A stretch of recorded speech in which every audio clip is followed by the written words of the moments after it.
आखिर ये कौन है बीजेपी के सांसद प्रताप सिम्हा? और कहते हैं कि जिन्होंने दिए थे घुसपैठियों को पास। अभी आपने देखा है ना, संसद भवन में लोकसभा की जब बैठक चल रही थी तो उस बीच दो आप देखेंगे, एक तरह से लड़के कूदे, उन्होंने वहाँ उत्पात मचाया और स्प्रे भी छिड़काव किया स्प्रे का। तो ये काफ़ी चर्चा में बने हुए हैं। इन पर क्या आरोप है?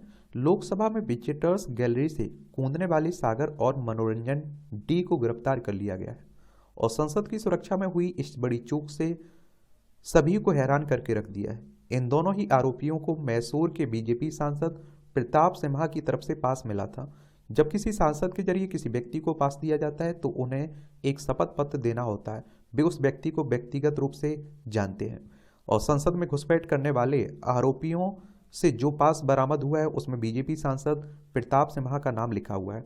यही वजह है कि अब बीजेपी सांसद हर किसी के निशाने पर है। हालांकि अभी तक प्रताप सिम्हा की तरफ से इस घटना पर कोई बयान नहीं आया और उन्होंने लोकसभा स्पीकर को ये बात जरूर बताई कि घुसपैठ करने वाले में से एक आरोपी का पिता उनके संसदीय क्षेत्र का है और उसने उनसे विजिटर्स पास मांगा था। हिंदुस्तान टाइम्स की रिपोर्ट के मुताबिक प्रताप सिन्हा ने लोकसभा स्पीकर को बताया कि उनके पास घुसपैठियों के बारे में ज़्यादा जानकारी नहीं है, मगर उनमें से एक मनोरंजन डी अपने और अपने दोस्त सागर के लिए विजिटर्स पास हासिल करने के लिए सिम्हा के पीए के पास लगातार संपर्क में था। तो अब हम लोग इन्हें आप लोग प्रताप सिम्हा को आप लोग अपनी स्क्रीन पर भी देख रहे होंगे। तो आप देखिए, प्रताप सिम्हा मैसूर कुडगू सीट से लोकसभा सदस्य हैं और अगर आपको लोकसभा सदस्य बनना होता है ना तो आपकी उम्र कम से कम 25 साल होनी चाहिए। अधिकतम उम्र की कोई सीमा नहीं रही है और इनका चुनाव डायरेक्ट जनता यानी कि मतदाताओं के द्वारा होता है।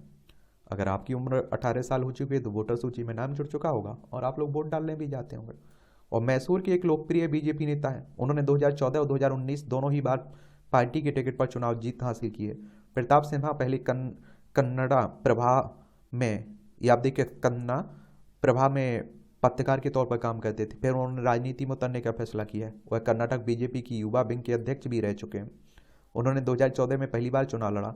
2015 में प्रताप सिन्हा को प्रेस काउंसिल ऑफ इंडिया के सदस्य के रूप में भी आप देखते हैं कि नियुक्त किया गया था। प्रताप सिम्हा की पहचान हिंदुत्व के कट्टर समर्थक के तौर पर होती है। वह कर्नाटक में टीपू सुल्तान का जन्मदिन मनाने के सरकार के फैसले के खिलाफ भी थे, क्योंकि उनका कहना था कि टीपू सुल्तान केवल इस्लामवादियों के लिए आदर्श हो सकते हैं। और इस साल की शुरुआत में प्रताप सिन्हा ने पशु प्रेमियों पर भी भड़ास निकालते हुए बयान दिया था कि उन्होंने कहा था कि कुत्तों से प्यार करने वालों लोगों के बच्चों को जब भी काटेंगे तब उन्हें आवारा कुत्तों का खतरा समझ में आएगा। बीजेपी सांसद अपने फायर ब्रांड बयानों के चलते हमेशा विवादों में रहते हैं। उन्होंने एक बार विवाद इस पर बयान देते हुए कहा था कि मस्जिद जैसा दिखने वाला हर बस स्टैंड को ध्वस्त कर दिया जाएगा। उन्होंने ये बयान इसलिए दिया था क्योंकि बस स्टैंड को गुम्मद जैसे आकार वाला बनाया गया था उस समय।